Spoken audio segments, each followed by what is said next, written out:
welcome back. So this is the day 2 of Hyderabad to Vizag and Araku. So మేము day 1 vlog miss అయ్యి ఉంటే ఛానల్లో ఉంటుంది చూడండి. సో డే 2లో మేము ఏమేమి ఎక్స్ప్లోర్ చేసాం అన్నీ చూపిస్తాను. Let's get started.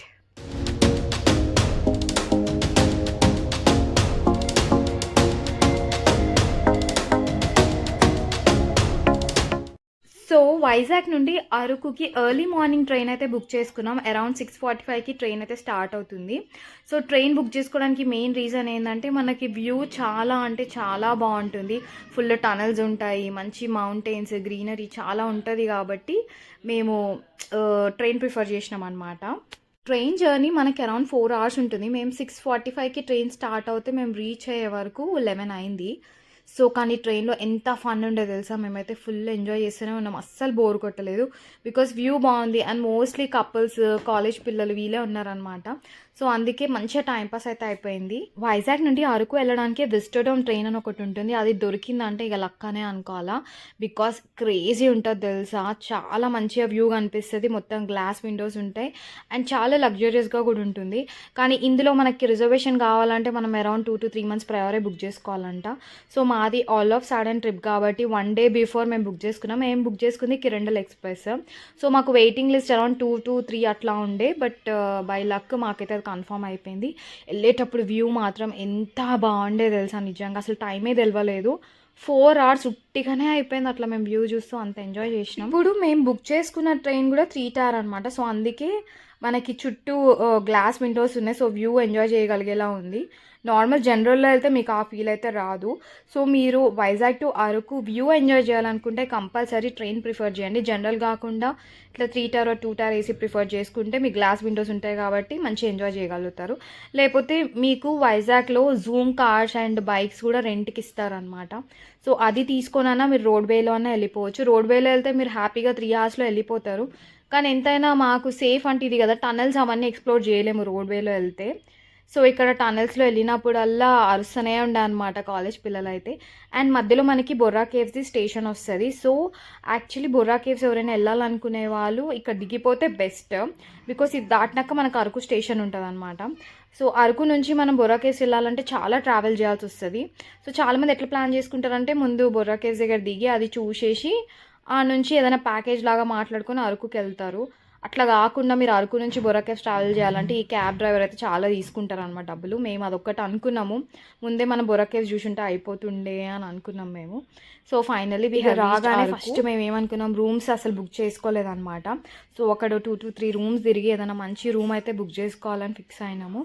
So first cab ఎక్కేసి ఇంకా రూమ్ హంట్కి అయితే వెళ్ళిపోయినాం. సో ఇక్కడ మోస్ట్లీ మనకి కాటేజెస్ ఇలాంటి స్టే ఉంటుంది అనమాట. సో అట్లా ఏది బాగుంటుందో ఒక 2 to 3 కాటేజెస్ అయితే తిరిగినాం. మేము వెళ్ళే దారిలోనే ఇది గిరిగ్రామ దర్శిని అని ఉండే అనమాట. సో ఇది ఏంటంటే లీవ్ లైక్ ఏ ట్రైబ్. సో ట్రైబల్ వాళ్ళు ఎలా ఉంటారు, వాళ్ళు ఎలాంటి డ్రెస్సెస్ వేసుకుంటారు, వాళ్ళు ఎలాంటి జ్యువెలరీ వేసుకుంటారు, ఏ టైప్ ఫుడ్ తింటారు, సో వాళ్ళ లైఫ్ స్టైల్ అంతా చూపించే ఒక ప్లేస్ అనమాట. ఇది రీసెంట్గా పెట్టినారు కాబట్టి చాలామందికి దీని గురించి తెలియదు. సో దీని ఎంట్రీ టికెట్ వచ్చేసి మనకి పర్ హెడ్ 100 rupees తీసుకుంటారు. సో మేమిద్దరం వెళ్ళాం కాబట్టి 200 ఛార్జ్ చేశారు. అండ్ అంతేకాకుండా వాళ్ళలాగా మనం డ్రెస్ చేసుకోవాలి అనుకుంటే దానికి సపరేట్ ఛార్జెస్ ఉంటాయి అనమాట. సో ఆ డ్రెస్సింగ్కి మాత్రం 250 ఛార్జ్ చేస్తారు. సో ఇది వర్తే అనమాట. అసలు once in life time experience కదా ఇది. మనం అట్లా గిరిజనుల్లాగా కొంచెం రెడీ అయ్యి అట్లా పిక్చర్స్ తీసుకుంటే అదొక kind of unique experience. So వాళ్ళు వెల్కమ్ చేసే విధానం కూడా బాగుంది. అక్షంతలు, పసుపు ఏదో కలిపి అట్లా వెల్కమ్ చేశారనమాట. సో ఆ గిరిజనులు ఎవరైనా సరే వాళ్ళ ఇంటికి చుట్టాలు వచ్చినా లేకపోతే ఎవరైనా ఫ్రెండ్స్ అట్లా వస్తే వాళ్ళు అలా ఇన్వైట్ చేస్తారంట. ప్లేస్ అయితే చాలా విశాలంగా ఉంది, కాకపోతే ఘోరమైన ఎండ ఉండే తెలుసా. మేము వెళ్ళింది కంప్లీట్ రాంగ్ సీజన్లో అని అర్థమైంది. మేము అనుకున్నాం అరౌండ్ మార్చ్, ఏప్రిల్ అయితే మనకు సమ్మర్ వస్తుంది, ఇప్పుడేముంటుంది రే ఫిబ్రవరిలో అనుకున్నాం. కానీ చాలా విపరీతమైన ఎండ. వైజాగ్ కంటే కూడా ఎక్కువ హ్యూమిడిటీ ఉంది పైన అయితే. మనకు వైజాగ్లో బీచ్ ఉంటుంది, సో ఎండ ఉందంటే ఓకే. బట్ అరకులో మేము అస్సలు ఎక్స్పెక్ట్ చేయలేదు ఇంతగానం ఎండ ఉంటుంది అని చెప్పి. బట్ ఓకే, ఫైనల్లీ వచ్చినప్పుడు ఇక తిరగాలి కదా ఎండ అనుకుంటే ఎట్లా అని ఇక మేము ఆ చుట్టూ ప్లేసెస్ అన్నీ తిరుగుతుండే. సో ఇట్లా అన్నీ హట్స్ లాగా ఉంటాయి అనమాట. డ్రెస్సింగ్ రూమ్ సపరేట్, మనకి కుకింగ్ రూమ్ సపరేట్, అట్లా ఒక్కొక్క హట్ అయితే ఇట్లా సెటప్ చేసి పెట్టారు. సో ఇప్పుడు మనం వెళ్ళేది డ్రెస్సింగ్ రూమ్ లోపలికి. వాళ్ళు రెడీ చేస్తున్నారు. నాకు కొంచెం డిఫరెంట్గా అనిపించింది వాళ్ళ జ్యువెలరీ, డ్రెస్సింగ్ ఇదంతా. కానీ ఇది ఒక యూనిక్ ఎక్స్పీరియన్స్ కదా. యాక్చువల్లీ నేను ఇట్లా రెడీ అయ్యేది ఉంది అని అంటే నేను మంచిగా దానికి తగ్గట్టు ఏదన్నా టాప్ వేసుకొని వెళ్తుండే. నేను యాక్చువల్లీ షర్ట్ వేసుకున్నాను. షర్ట్ పైకి శారీ ఎట్లుంటుందా అని అనుకుంటుండే నేను. కాకపోతే మళ్ళీ ఇంత దూరం రావడం చాలా కష్టం అనమాట. సో మేము ఉండేది ఒక వైపు మా రూమ్స్ అన్నీ. సో ఇది చాలా లోపలికి. మోస్ట్లీ క్యాబ్ డ్రైవర్స్ ఎవరు ఇక్కడ దాకా తీసుకురారంట. మేము ఏదో రూమ్ హంట్లో ఉన్నాం కాబట్టి సడన్గా మాకు ఈ ప్లేస్ కనిపించి వాళ్ళు అక్కడ ఆపినారు మమ్మల్ని అయితే. బేసికల్లీ మాకసలు నిద్ర లేదు. ఎందుకంటే ముందు రోజు మేము వైజాగ్‌లో ఫుల్ ఎక్స్‌ప్లోర్ చేసి మేము రూమ్‌కి రీచ్ అయ్యే వరకే మాకు అరౌండ్ 11:30 అయింది.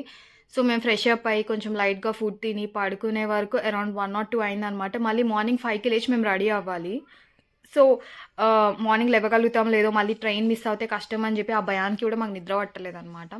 అది చాలదంటే మార్నింగ్ మేము బ్రేక్‌ఫాస్ట్ చేయకుండానే మేము ట్రైన్ ఎక్కేసినాం. 4 అవర్స్ ట్రావెల్ చేసి అలసిపోయినాం. అయినా కూడా మళ్ళీ ఇంత దూరం వచ్చినాం, ఇదేదో ఎక్స్‌పీరియన్స్ చేస్తే అయిపోతదిలే అని ఇంకా నేనైతే డ్రెస్అప్ అయిపోయినా అనమాట. ముందే ప్లాన్ అయి ఉంటే నేను యాక్చువల్లీ కొంచెం ఆ బ్లౌజ్ లాగా వేరే ఏదైనా సెట్ చేసుకునేదాన్ని. ఇంకా ఆప్షన్ లేదులే అని ఇంక ఏదో వేసుకొని రెడీ అయిపోయాను. బట్ నాకైతే యూనిక్‌గా అనిపించింది. వాళ్ళ జ్యువెలరీ అసలు చాలా క్రేజీ ఉంది అసలు. ఇంకా వాళ్ళ దగ్గర చాలా ఇట్లాంటి ప్రాపర్టీస్ ఉన్నాయన్నమాట అక్కడ. సో ఇట్లా గంప ఉంది, మన కుండ ఉంది, ఏమేమో ఉన్నాయి. ఇంకా వాళ్ళు ఒక్కొక్కటి ఇస్తున్నారు, ఇది పట్టుకొని ఫోటో దిగండి ఇదని.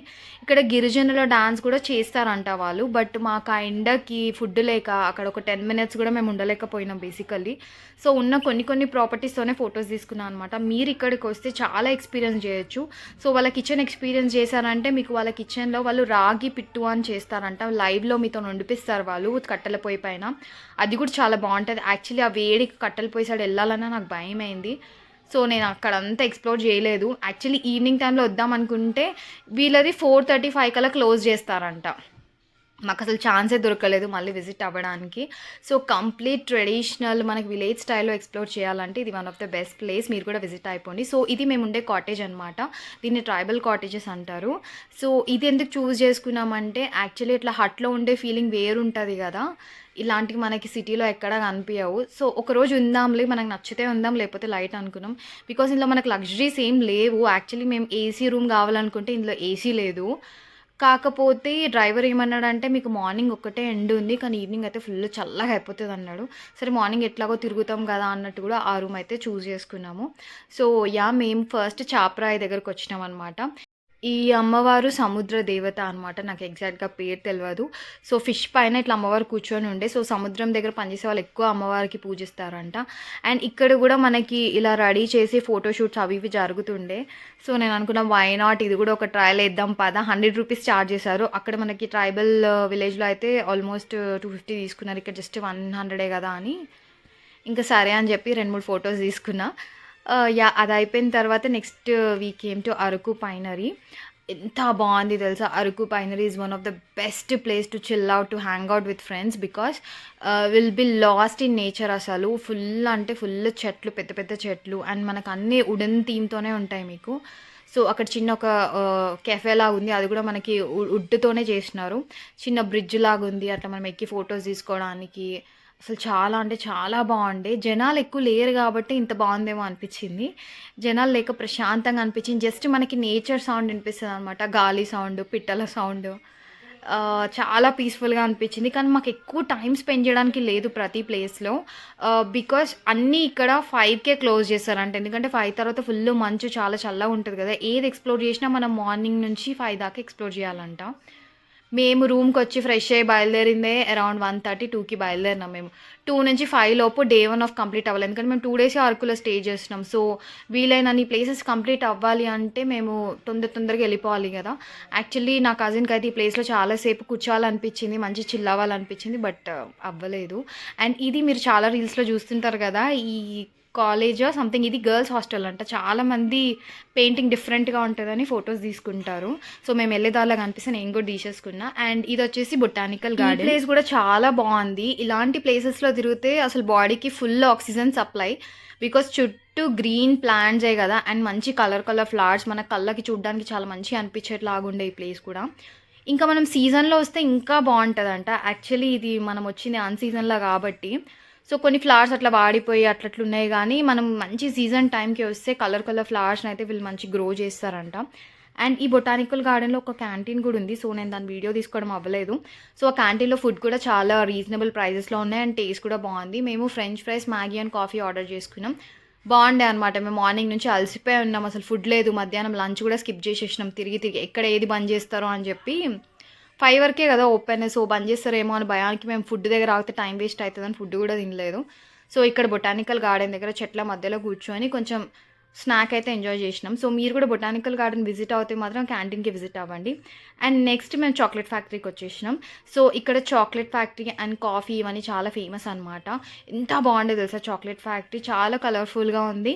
అండ్ ఈ సీజన్ టైంలో అయితే పిల్లలు ఫుల్ ఎంజాయ్ చేస్తారు ఇక్కడ, బికాస్ చిన్నోళ్ళు పెద్దోళ్ళు ఆడుకునేటట్టు ఎగ్జిబిషన్లో పెడతారు కదా గేమ్స్, అట్లా చాలా గేమ్స్ ఉండే. ఇప్పుడు సీజన్ కాకపోవడం వల్ల ఆ గేమ్స్ అన్నీ అట్లా ఖాళీగా కనిపించినాయి. ఇప్పుడు మీరు చూస్తే ఇవన్నీ కనిపిస్తుంటాయి చూడండి, మనకి ఎగ్జిబిషన్లో పార్క్స్లలో పెడతారు కదా, ఇలాంటివన్నీ ఉన్నాయన్నమాట. కాకపోతే ఇప్పుడు ఎవరు తిరిగేటోళ్ళు లేక వాటన్నిటిని బంద్ చేసి పెట్టినారు. అండ్ ఇక్కడ మీకు రకరకాల చాక్లెట్స్ అయితే దొరుకుతాయి.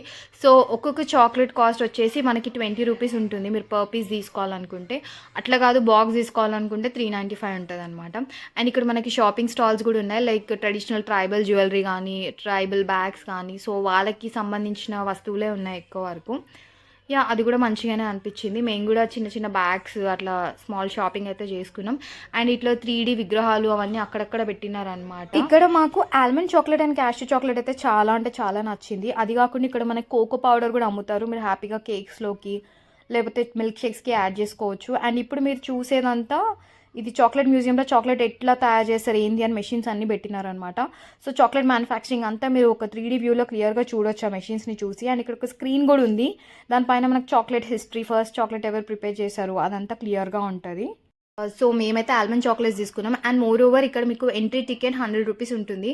సో ఆ టికెట్ కనుక మీరు వెళ్ళేటప్పుడు వాళ్ళకి సబ్మిట్ చేస్తే వీళ్ళు మనకి ఫ్రీగా ఒక చాక్లెట్ అయితే ఇస్తారనమాట. ప్రతిదానికి ఎంట్రీ ఫీజు అయితే ఉందండి. అసలు ఎక్కడికి వెళ్ళినా మనం ఎంట్రీ ఫీజు కట్టాలి. ఎంట్రీ ఫీజుకే చాలా డబ్బులు అయిపోయినాయేమో. ఎక్కడైనా లాంగ్ డ్రైవ్ వెళ్తే మనం టోల్ గేట్ ఫీజు కట్టినట్టు ఏ ప్లేస్కి వెళ్ళినా ఎంట్రీ ఫీజు అయితే ఉంది. సో మాకు ఇంకా మధ్యలో ఆకలేసి ఈ వనీలా మఫిన్ అయితే తీసుకున్నాం, చాలా చండాలంగా ఉండే. ఇది మేము చాక్లెట్ ఫ్యాక్టరీలోనే తీసుకున్నాం అనమాట, అస్సలు బాగాలేదు. అండ్ తర్వాత మేము కాఫీ మ్యూజియంకి వచ్చినాం. కాఫీ మ్యూజియంలో ప్రైస్ అయితే చాలా రీజనబుల్ ఉంది. ఎంట్రీ టికెట్ జస్ట్ 20 రూపీస్ అంట. ఎంత మంచి కాఫీ అరోమా వస్తుండే తెలుసా, ఇట్లా ఎంటర్ అవుతుంటేనే కాఫీ స్మెల్ ఇట్లా పిలుస్తుండే మమ్మల్ని లోపలికి రా అని. And different types of coffee అయితే ఇక్కడ అవైలబుల్లో ఉంటుంది. అండ్ ఇక్కడ సపరేట్ ఒక కెఫే బార్ ఉందన్నమాట, అక్కడ మేము ఒక మంచి కాఫీ అయితే ఆర్డర్ చేసుకున్నాం, చాలా బాగుండే. తర్వాత ఇంకా కాఫీ ఎట్లా మ్యానుఫ్యాక్చర్ అవుతుంది సేమ్ మనకి చాక్లెట్ మ్యూజియంలో ఎట్లుందో ఈ కాఫీ మ్యూజియంలో కూడా కాఫీకి సంబంధించిన హిస్టరీ, ఫస్ట్ దాన్ని ఎవరు ప్రిపేర్ చేసినారు, ఎట్లా చేసినారు, సో అది ఎట్లా ఇంపోర్ట్ అండ్ ఎక్స్పోర్ట్ ఎట్లా అవుతుంది ఏంటి అంత క్లియర్గా మనకు అట్లా 3D పిక్చర్స్ ద్వారా మనకు అర్థమయ్యేలాగా సెట్ చేసి పెట్టినారు. కాఫీ ఇష్టపడే వాళ్ళైతే ఈ కాఫీ మ్యూజియంలో ఎంత టైం అయినా స్పెండ్ చేస్తారు తెలుసా. ఫుల్ కాఫీ స్మెల్ వస్తూనే ఉంటుంది మీకు. కాఫీ తాగకపోయినా మన బ్లడ్లో కెఫెన్ వచ్చేసింది అన్న ఫీలింగ్ వస్తుంది, అంత బాగుండే కాఫీ మ్యూజియం. చాక్లెట్ మ్యూజియం కంటే ఇది చాలా అంటే చాలా హైలైట్. సో మీరు ప్లాన్ చేసుకుంటే సార్ట్ చేసుకోండి, అంటే చాక్లెట్ మ్యూజియంలో కొంచెం సేపు ఉండి కాఫీ మ్యూజియంలో ఎక్కువసేపు ఉండేలాగా ప్లాన్ చేసుకోండి. సో ఇదైతే మనకి 8-9 దాకా ఓపెన్ ఉంటుంది, మరి 5 o'clock ఏం క్లోజ్ అయితే చేయలేదు. సో మేము అరౌండ్ 7:30 ఆ టైంకి వెళ్తే. సో నెక్స్ట్ ప్లేస్ వచ్చేసి మన ట్రైబల్ మ్యూజియం. సో యాక్చువల్గా ట్రైబల్ మ్యూజియం అయితే 9 వరకు ఓపెన్ ఉంటుందని చెప్పి మాకు క్యాబ్ డ్రైవర్ లేట్గా తీసుకొచ్చింది ఇక్కడికి. బట్ 8 o'clockకి క్లోజ్ అయిపోయింది ఆ రోజు, ఎందుకంటే జనాలు ఎవరు లేరని చెప్పి ఎర్లీగా క్లోజ్ చేశారంటే. ఇక్కడ అరకు అడ్వెంచర్ గేమ్స్ చాలా ఉంటాయి, మీరు ఒక ప్యాకేజ్ లాగా తీసుకుంటే ఈ గేమ్స్ అని హ్యాపీగా ఆడుకోవచ్చు. సో మేము అరకు 2 days ఎక్స్ప్లోర్ చేయడానికి ఒక క్యాబ్ డ్రైవర్ని అయితే హైర్ చేసుకున్నాము. తెలిసిన వాళ్ళనే అడిగామన్నమాట, వాళ్ళు 7,000 అని చెప్పారు. ఇంకా మాకు వేరే కనుక్కోవడానికి కూడా ఆప్షన్ లేదు, ఇద్దరమే అమ్మాయిలం వచ్చాము కదా, తెలిసిన వాళ్ళు ఉంటేనే సేఫ్ అని ఇంకా వాళ్ళని అడిగాము. వాళ్ళు 7K చార్జెస్ ఇంక ఓకే అని ఒప్పేసుకున్నాం. 2 days అరకు అంతా తిప్పినారు. అండ్ నెక్స్ట్ డే మమ్మల్ని వైజాగ్ ఎయిర్పోర్ట్లో అయితే డ్రాప్ చేసినారు. అండ్ రూమ్కి వచ్చిన తర్వాత బ్యాంబూ చికెన్ అయితే తెచ్చుకున్నాం అనమాట.